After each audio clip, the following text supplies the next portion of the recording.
Hi there, Chloe here. Now, before we get into the episode, I want to tell you about how you can win yourself a free retailer delegate pass worth £495 to this year's Internet Retailing Conference. It's the UK's most important e-commerce conference of the year, and you could be there for free. To enter, just fill in your details at ecommercemasterplan.com/IRC. It's the e-commerce master plan podcast. Here to help you solve your marketing problems and grow your e-commerce business. Cutting through the hype to bring you inspiration and advice from the e-commerce sector and beyond. Here's your host, Chloe Thomas. Hello and welcome to our latest podcast. I'm Chloe. It is great to have you out there listening. In today's episode, I'm talking to a marketing manager rather than an owner, and we are exploring how they run a much more complex than average e-commerce business. Before we get into that, here's a word from our sponsors, without whom this podcast wouldn't be possible, so please do check them out. This episode is brought to you by SendPro Online from Pitney Bowes. Shipping and mailing from your desk has never been simpler than with SendPro Online from Pitney Bowes. With SendPro Online, it's just click, send and save for as low as $4.99. That's $4.99 a month. Try it free for 30 days and get a free £10 scale when you visit pb.com/masterplan. That's pb.com/masterplan. And now to introduce today's special guest. Salva Jovells is the marketing manager at Hockerty, looking after both acquisition and conversion rate optimization.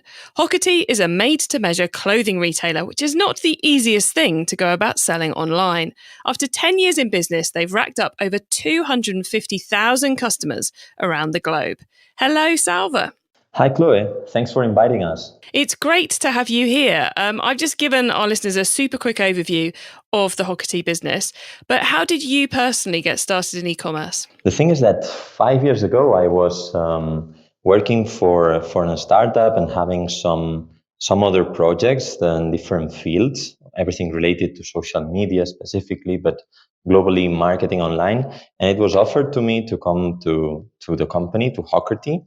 By then, they were already 5 years old, so they had some experience and they had lots of customers in Europe and the United States. But I joined a company that was growing a lot, that had very young, talented people. And here I am 5 years later working for them here in Zurich now. I work for them in the office in Barcelona, and now I'm here in the office in Zurich. But keeping working on this project. We reached last year 250,000 customers, as you said. That's quite a big number. We celebrated our 10th anniversary with that big number, and we are very proud of it. We are based in Barcelona, Zurich, and Shanghai. We sell in more than 142 different countries already. So we have customers from those 142 countries. And we are leaders in e-commerce, in tailoring e-commerce in Europe. We are also a big player in the United States, and we are trying to consolidate that leadership that we have in Europe and try to get into the United States with the same strength. Very cool. And I'm guessing in terms of those locations, Shanghai is where the products are actually manufactured, and that the Barcelona and Zurich offices are more about the administration and the marketing of the business. Would that be right? Exactly. In Barcelona, we have a design team, we have IT team, we have also customer service and product. Here in Zurich, we have our board and we have also marketing team. And in Shanghai, we have our logistic and our tailors. We are very proud to be in Shanghai. It's a region where since more than 200 years ago, tailoring is art and it's a tradition. And we try to get the best from each of those locations to bring the best product to our customers. It's difficult for us, it's very important to then provide with affordable clothing. So our start points are really affordable for everyone. That's something that we cannot negotiate, and we wanted to keep it like this. It's a big effort for us to keep it so low, the entrance point. our shirts come from, or you can buy a dress shirt made to measure from £39, which is really low entrance for this kind of product. And we have to keep the structure like this in order to be able to provide with those prices. And you mentioned there are a couple of items that you're selling. So is it just menswear? Are you doing women's wear as well? Is it the more formal, or do you do more casual clothes too? In fact, we have men and females brand, Hockerty and Sumisura. At some point, we split it because we thought that women deserved a different website, and the experience should be somehow different. And yes, it's obviously focused on business clothing because suits nowadays are worn in business environment, but we try to get also people who only wear shirts, or even we are trying very hard. And this year we developed something really nice on polo shirts, and we are very proud of our polo shirts. It's a piece that everyone can wear, even you can wear it to the beach. So yes, we are very business related brand, but the thing is that as we have such a variety of products and such a variety of different fabrics, everyone can find their own products in Hockerty or Sumisura.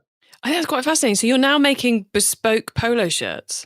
Exactly. So no size limit, lots of customization options for you, lots of high quality fabrics, and yeah, they are bespoke polo shirts. And I think that the start point is 30 something pounds, so it's really affordable.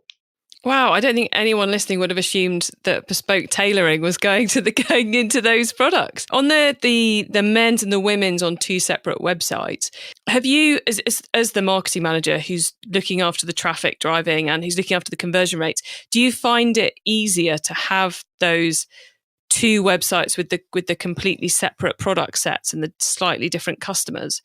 That's a really good question, and we struggle a lot with that. The thing is that at some point they were the same brand, so there was a split. It was 5 or 6 years ago. We decided that they had to be splitted, two different products, different approaches, and we kind of try to have it separately in terms of communications, in terms of production of product, and in terms of design. But yeah, we try to learn from each other. So we try to apply similar strategies or learn from the strategies that the others use. But we try to also keep it separate in terms of communication, in terms of product, of course. And the websites are different, and you can see that probably if you visit both websites in the same day, you will see that they come from the same company. But we try to keep it personally tailored to female and tailored to men. Different behaviors, different products, of course. And so would I be right in assuming that you are part of the team that works on Hockerty and there's a completely separate team working on the female side? At this point, it's like this. I've been involved in Sumisura during some years, but now it's completely separate and I'm not involved into Sumisura. We work in the same place, so we share a lot of experiences. We even meet every Monday to share how the sales are going, what are the experiences, what are the campaigns, and so. But yes, they are different different people creating the content and creating the campaigns. So yes, it's right that I'm not into Sumisura now. Oh, what a great way to go about learning, though, to have those two teams really focusing in, but sharing the lessons between them. And given we're talking about team, how many of you are there in the business, and what are you doing? So as we said, we are in Barcelona, Zurich, and Shanghai. In Barcelona, we are around 20 people, and we are getting more people because we will have our customer service back. So we are hiring people on customer service again in Barcelona. Here in Zurich, we are 6 people at the moment, but we are trying to increase a little bit the team. And in Shanghai, we are almost 20 people also from our side, not counting our tailoring facilities and so on. I'm speaking only about offices. In tailoring, I don't have the number now, but we are working with different tailoring facilities, and the number would extend a lot. Well, it's a complex operation, isn't it? And you mentioned there that you're rebuilding a customer service team. So is that something that's been outsourced that you've decided to bring back in-house? Exactly. At some point, we decided that to cover 24 hours, to cover weekends, we needed to outsource our service. But at the end, we feel as a very technological focused company, we feel like, yes, it's important to be covering weekends, to be covering 24 hours, and that's something we couldn't do ourselves. But it's also important, or we believe that artificial intelligence chatbots should have a word or have a good role on this world. So we are working very hard on developing chatbot. So most of the inquiries of our customers could be answered at some point by a chatbot. We are working very hard on that. We are even we launched our first versions of chatbot weeks ago. But the other part, the human part, we wanted to have it ourselves, to have it controlled, to be aligned also with the marketing team, and that's why we decided to recover it. We will recover that connection between customer service and marketing team, and we will also work a lot on artificial intelligence in order to answer the easy questions. Where is my order? When it will arrive? What is this fabrics about, or what is the characteristics of these fabrics? Can I ask for samples? Those are the most common questions, and those common questions don't need a person behind. They can be answered with a chatbot, and that's what we will try to do in the future. So trying to create that best of breed solution that uses the best method to answer each question. How fascinating. What's the website platform you're using to do all of this? So as our main strength is that we have a 3D configurator that allows you to see exactly what you're designing in the right moment in a 3D model, we were not able to create that in a Magento or in a Shopify environment. We needed our own tailored, again, the word tailored platform. So the website was built since the beginning with our own platform and our own structure and our own back office. Oh, cool. So it's you control your website as well, completely your own code. Exactly. We have an IT team that can do whatever we want in the website with planification and so. But yeah, we have that ability of being able to change whatever we want. But I don't think it's worse or it's better to be like this. It's just a need that we had. We needed to be able to have a 3D configurator, and that was very difficult to do on a Shopify or on a Magento structure. And of course, your product is a much more complex one to take through the e-commerce process than any other because it's bespoke. There's measurements that have to be taken and additional information that has to be put in. So I guess it's out of all the businesses I talk to for the podcast, you are certainly one of the ones I'm least surprised that you're on your own tailored e-commerce system because there's an awful lot of challenges that are unique to your business. Exactly. No sizes, all the measurements that we have to gather, improvements in the configurator, options. I don't know if that's possible in a platform that is not done by yourself. And talking about that complexity and the challenge of getting someone to order online with no real human connection, a product as complicated as a tailored suit. Do you think it's getting the conversion is about the ease of going through the design process, I suppose, or because of the reassurance and the reviews and the customer feedback you're able to put in front of new customers and guarantees and that sort of thing? Is it the soft side or is it the what they actually see when they're ordering side? It's so complex, our funnel and our conversion, that I guess that they are both. There has to be relevance, but there has to be trust behind it. There has to be a platform that people can search for reviews and they see that it works. But it also has to be smooth. The design process has to be as smooth as possible. Because at the end, we are having very different kind of customers. There's one kind of customers that we kind of tag as fashionist or fashionista, that they know exactly what they want. They know what is the difference between a 4 buttons jacket or 4 buttons double-breasted jacket and a 6 buttons double-breasted jacket. They know perfectly that they want a 6 buttons, and they will go for it. They will go for it, and they will design whatever they want. We also have another kind of customer, the other kind of customer that just wants a tailored suit for a wedding or for a big event. They just want a simple one. They don't know the differences between all the options that we offer. And we also have to think about that customer. And sometimes we want people to have as many options as possible, but we also have to think about those people that just don't want to configure it. Tell me what is okay for this kind of event. And we are trying to work on that. We are testing a lot lately on adding or removing some options of the configurator or hiding them in order to make it easier and to make it smoother for this kind of customers.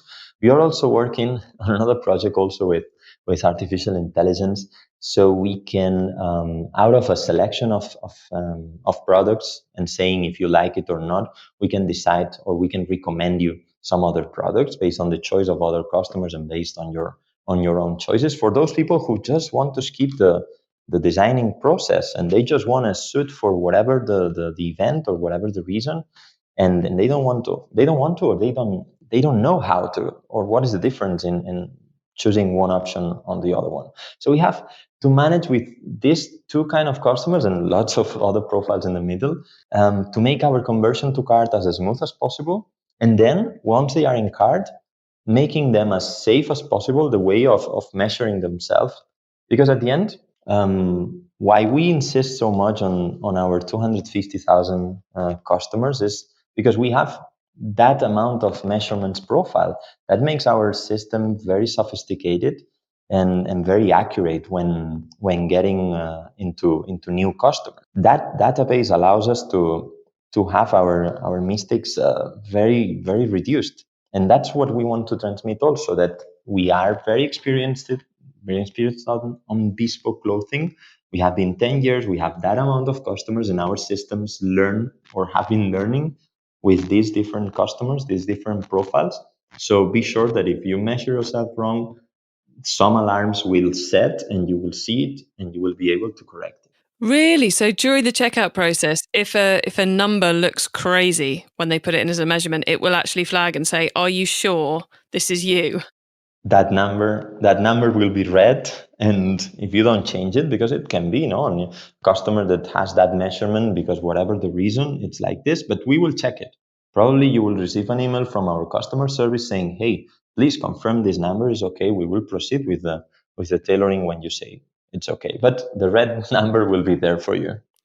Wow, because you also offer a perfect fit guarantee. So I'm guessing making sure that before you cut any cloth, you've got all the right information is really important, because it really is, although you're offering the perfect fit guarantee, a lot of the ability of creating the perfect fit is actually the control, I guess, is in the customer's hands rather than yours.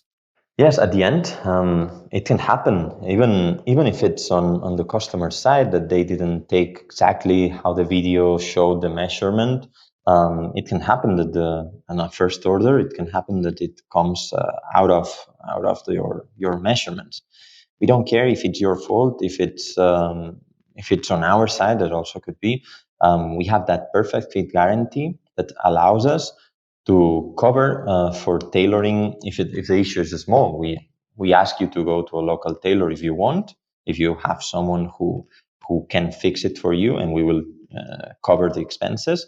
And if really it cannot be solved, we will remake it. We will have to know where is the problem, so we will ask you to remeasure yourself. But even we developed 2 years ago a system that before the clothes go out from our tailoring facilities, we measure them from a camera in the top of the room that measures what are those measurements, if they really match with the customer or not. So we avoid part of those problems. Wow, my head's slightly spinning from all the levels of complexity you go to in that. So whilst it carries on spinning, I'm going to change tack a little. And we've talked a lot about the kind of like the on-site funnel and the complexity of that. Do you find that the off-site funnel, so getting people, making them aware of the brand, making them click through to the website and then eventually convert, do you think that kind of marketing funnel, I suppose, is equally more complex than the average e-commerce business because of the nature of the product? Of course, absolutely. You go to Zalando or any other retailer, you choose your size, you choose the color, you go to your cart, you buy it. directly. It's a 30 minutes purchase. In our case, designing process is long.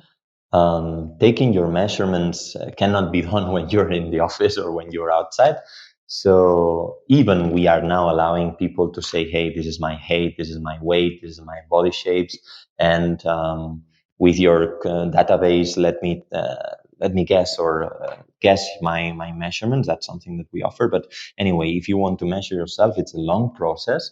It's not a purchase that you do in half an hour, or most of our customers take some time because they even ask someone for feedback. Is that suit fitting me, or the bride, or a friend that they want their feedback from? So the journey is long. And in that long journey, what we have to do is try to retarget people. So retargeting, remarketing, email strategies is very, very important for us. It's not like any other retailer. For us, it's a long thing, and it can take many days, many weeks to convince someone, or for someone to take the moment to say, hey, I have a moment, I can measure myself and I can complete the order. So during that time, you have to communicate with the proper messages, not being intrusive, trying to be on the right moment, trying to adapt to the journey and trying to adapt to the behavior of the customer, and trying to to reach them with the good messages in the good place. So it's really complicated also, that outside of the website strategy. E-commerce Master Plan is supported by some of the greatest companies in the e-commerce sector. Here's a reminder of who they are. Shipping and mailing from your desk has never been simpler. With Sempro Online from Pitney Bowes, it's just click, send and save for as low as $4.99 a month. Send envelopes, flats and packages right from your desk. And for being an e-commerce master plan listener, you'll receive a free 30-day trial to get started and a free £10 scale to ensure that you never overpay. Save time and money on mailing and shipping with Sempro Online. Starting at $4.99 per month, you can also qualify for special USPS rates for letters and priority mail shipping, calculate exact postage online, and do it all by printing from your PC. Go to pb.com/masterplan to access this special offer for a free 30-day trial plus a free £10 scale to get you started. That's pb.com/masterplan. Experience shipping made simple with a free trial of Send Pro Online from Pitney Bowes. It's time for the top tips round. I love this section because it gives me and our listeners some really quick ideas for taking our businesses to the next level. So, Salva, are you ready for the top tips? Yes. The book top tip. If everyone listening to this podcast agreed to take Friday off and read a book to make their business better, which book would you recommend? I have something in the list to read, which is Customer Manipulation from Chloe Thomas. But that's something that's something is on my list now. But if I have to recommend something, I have, in the last 2 years, one of the books that impacted me the most is one that is called Hooked, How to Build Habit-Forming Product. It's from Nia Iyal. I don't know if I pronounce it properly, but it comes to the basic psychology. So to how people or how businesses can create habits on the customers. That's really interesting because it connects our psychology, our neurological system to how marketing works. And it made me think a lot. It also made me think on how, for example, my father-in-law, who was a salesman, retired last year, how that marketing, how that salesman tried to convince people, how that salesman tried to create live or real connections with customers. And it all integrated into my mind, and I tried to connect it also with online marketing. It was a really good experience for me to read that book. A couple of excellent recommendations there, even if one of them is by me. Okay, the traffic top tip. Which marketing method do you either prize above all others or think doesn't get the press it deserves? You know, it's difficult for us to choose. So I will say, maybe it's not a direct answer, but for us, it's important to be having multiple different sources of traffic.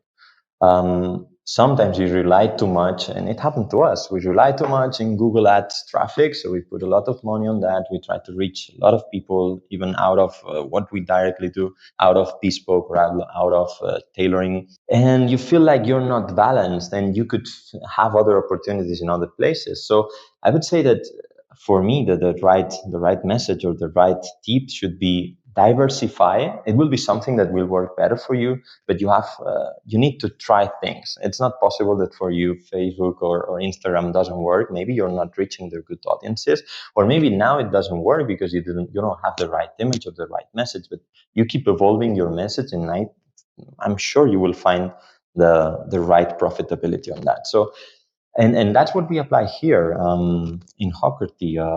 We diversify our traffic generation or our traffic leads, and we try to get the most out of them, but try to keep track on most of them. I think that's a perfectly good answer for the traffic top tip because, you never want to be completely reliant on one.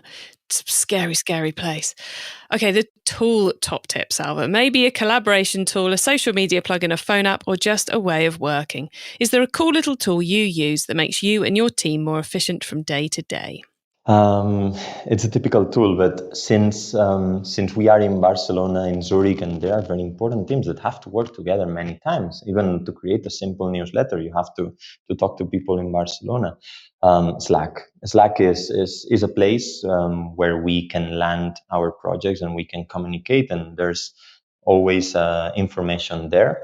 Also, the Google environment, Hangouts, Gmail, of course, Google Sheets. That's something that helped us a lot to collaborate. But at the end, we needed another tool, which was Slack, to integrate everything and to land everything in one place that it's official for everyone. Excellent recommendations again. Okay, the last one, the growth top tip. If you met someone today who's focused on growing their e-commerce business from 100 orders per month to 1,000, what would be your number one tip for them? 100 orders per month. That's good. I mean, first of all, congratulations. It's not easy to get into that level. So for me, the first thing I would do is telling him, hey, how did you make it? How did you do those 100? Try to replicate, try to expand it. So if there's possibility to expand it, meaning in terms of different products, different marketing, different marketing placements, different audiences, go for it. I mean, try to expand it in the natural way. If it's easy to do that, do it like this, scale like this. It's the easy way to scale. Love it. And what would your second piece be, Salva? Because you said the first thing. Was there a second thing you wanted to share? If you cannot scale that, you will have to find very different strategy. I mean, if there's a blocking point on that, try to rebuild it. Try to find another way to explain your brand. Maybe that's the roof of your marketing possibilities. But come on, you did 100. Try to expand. Try to do similar things, and try to reach that limit. Once you reach that limit, the issue will be different, and you will have to search for different solutions. Yet another excellent answer. Salva, thank you so much. Your top tips and everything else have been brilliant today. Now, before we say goodbye, could you let listeners know where they can find you and Hockerty on the web and social media, please? Yes, it's easy to search for us, hockerty.com. Even if you want to find the pricing in pounds, hockerty.uk. Social media, very easy. Hockerty, if you find Hockerty in Facebook, in Twitter, in Instagram, those are the social media that we are more active. So there we are. And I think that we created even a code for the audience of this podcast, which is master plan.